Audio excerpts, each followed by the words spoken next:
Hello and welcome friends to a modded faction showcase video with this specific mod showcasing Aekwold Hellbrass as a legendary lord leading the all-seeing eye.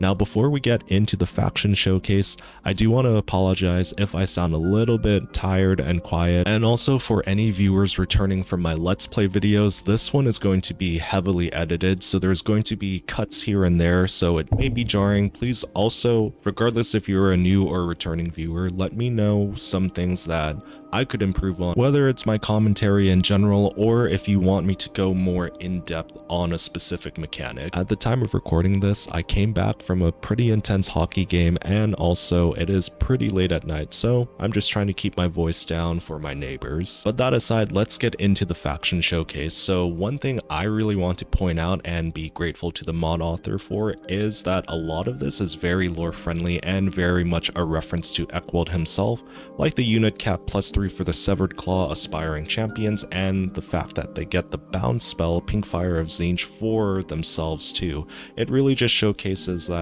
Aekwold really loves to boost these specific units because in a way they are essentially kind of like himself when he defected from the Empire and went into the Chaos Wastes. Not to mention the 20% reduced upkeep for Tzeentch marked units is really going to help your economy out, especially in the early game and also late game too, in terms of fielding more armies. And not just his army too, but his specific mortal lords and heroes will gain access to Boons of Chaos once they've completed certain challenges too. And it's not listed here, but the mod author themselves has stated that Aekwold's sorcerer lords and heroes will have access to lore of life magic once certain Books of Nagash have been collected with. And a really big elephant in the room here is the fact that Aekwold can collect the Books of Nagash, which will really boost his faction potential and essentially give him more changing of the ways. Plus also, it's not seen here, but in the mod page itself, the mod author has stated that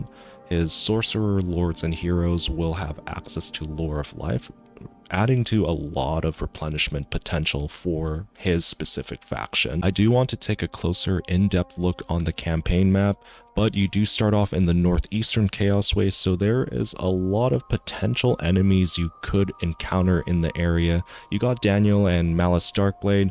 Archaon is not too far either, and yes, while it may come off as a challenge, in a way you could also see it as potentially gaining some pretty good defeat traits for Aekwold. Welcome to the campaign side of the map, friends, and as you can see, we do have a very interesting start position because of the fact that not only are we in the northeastern Chaos Waste and part of Norska if we're being really technical, but we are surrounded by a whole bunch of potential enemies. Granted, I am playing with mods that add different factions like the Maggotkin and even the Rotblood tribe, but thankfully we are not at war with them, although Tzeentch, Nurgle, they're bound to be at war pretty soon. But anyway, back to who we are at war with. It's not just this minor Kislev clan. We do have, well, a whole bunch of other threats to take care of as well, like the Legion of Chaos, Tallyman of Pestilence, Urson Revivalist, and also Bloody Sword led by Kabanda. So that's going to be a bit of a doozy, as well as the fact that we have a fragmented empire,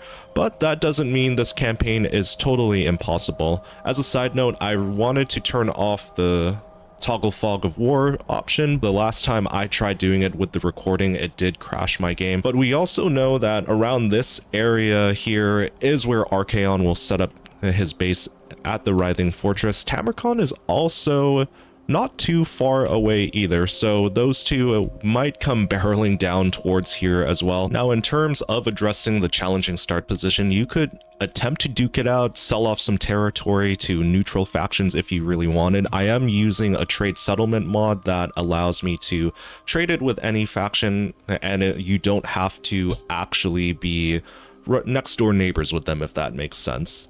But also you can do a change start position if you really wanted to as well. Alright, so taking a look at the starting army, you do have the Severed Claw, which is going to be supported by the Chaos Warriors of Tzeentch and cannon fodder with the Marauders of Tzeentch. Now personally for me, my secret weapon with this is the Marauder Horsemen of Tzeentch, just because of their versatility with their missile attack and also being able to charge in once their missiles run out, plus also their barrier, and also the Chaos Knights of Tzeentch's barrier is going to be incredibly good for cycle charging. Now, this is just a personal strategy of mine. I would not fight against this minor Kislev faction and instead would take the Frozen Landing, even though that is owned by the Rotblood tribe. So it's going to definitely be a fight if you were to attack that, but also I am playing with the mod that allows all factions to do diplomatic options. So with that, once I take the Frozen Landing, then I have the option to vassalize the Rotblood tribe. Just imagine the Nurgle being vassalized by Tzeentch. I think that would definitely piss off the Plague God. But like I said, there is really no wrong way to go about this campaign. If you want to try to hold on to your fragmented empire and bring it all together and fend off everyone around you, by all means go for it. But if you also want to change the start position to, let's say, the Empire, because that does make sense lore-wise with Aekwold wanting to get his revenge on Reiklin and pretty much all the other Elector counts that quote-unquote betrayed him. I don't want to dive too deep into the lore because I tend to ramble on too much. It would make a lot of sense for Aekwold to start there instead. But also, to the mod author, thank you for bringing Aekwold's faction to life in this. Alright, on to one of my favorite parts of the mod, which is the Books of Nagash mechanic, which I will definitely try my best to go in depth on because of the fact that the mod author did a really good job with implementing this and also made it as balanced as possible. So right here too, you can see that the third Book of Nagash is literally on your doorstep, plus also it gives very good rewards to like increased Grimoires gain, and also the Tzeentch corruption is going to come in very handy as well. You just have to occupy Prague, and there's more challenging ones too, like the fifth Book of Nagash, which also gives the Giver of Arcane Glory, and one thing that I'm really looking forward to when collecting that book is the regeneration passive as well. Now, also, this is going to be more of a challenge because of the fact that you do have to fight a rogue army, and we all know how rogue armies can in some ways be more challenging than standard armies, if that makes sense. But do let me know in the comments if you guys think that rogue armies can be pretty easy to fight against. And when it comes to searching for the Books of Nagash, I personally think that the mod author did a really good job with spreading them out, especially with the second Book of Nagash. Now, this one is going to be a real prize personally for me. Let me know which one of these all of you think you should prioritize in a specific order. I do genuinely want to hear your strategies in the comments. So with the second Book of Nagash, we gain more barrier hit points for our units, and also a big thing for me personally, because I love casting spells to devastate enemy armies, is the Winds of Magic power reserve. Now that is this is probably the furthest one actually if we take a look at the map, because it is located all the way in Nagashazar.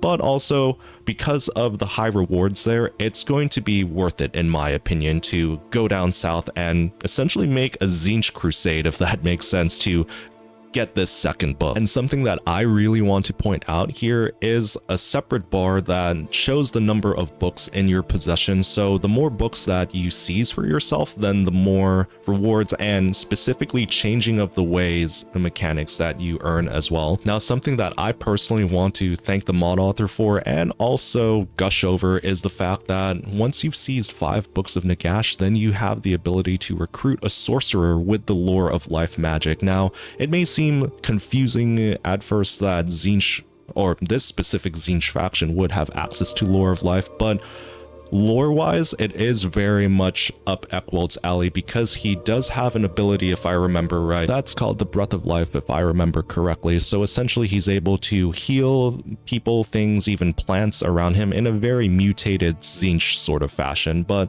anyway, back to the Books of Nagash mechanic. There's a lot of very much worth it rewards, like changing of the ways, heal army.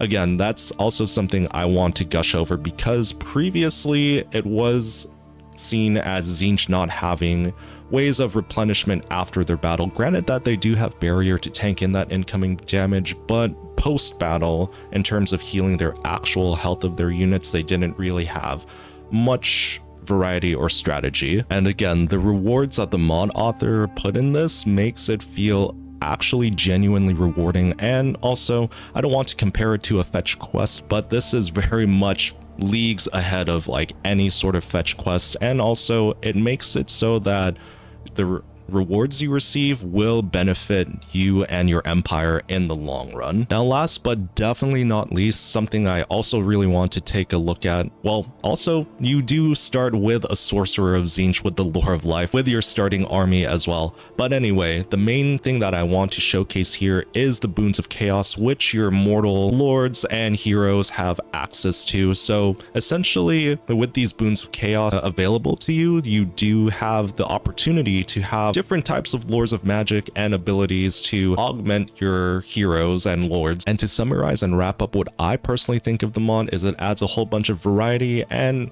variability when it comes to Tzeentch, and it really leans into the change of Tzeentch and being able to have access to different types of mutations, abilities, and really just find different ways to augment your army and your heroes and lords too. It genuinely adds a lot of flavor to Tzeentch that has been missing, admittedly. Now, I do want you all to thank the mod author, give this mod a go, and also I will leave it in the pinned comment and also for extra assurance in the description as well. And please let me know in the comments your feedback on my showcase of the mod. I know this video is way shorter than my Let's Play videos, but I also really wanted to find that sweet spot of showcasing the mod and also talking about the mechanics without rambling on too much. So any sort of feedback, even if it's brutally honest, I'm going to take to heart in terms of improving my videos in the future, whether they're Let's Plays or mod showcases. Speaking of Let's Plays, I might even do Let's Plays of Immortal Empires and even the Old World with Aekwold's faction. I know I'm in the middle of my Bjornling Let's Play faction right now, which I'm still enjoying and will release more episodes of as well, but I think I would like a supplementary series to go along with it. If you've made it this far in the video, thank you for watching, and also most importantly, thank you for checking out the mod as well. Until then, friends, I'll save you a seat at the table for the next adventure. Take care and farewell.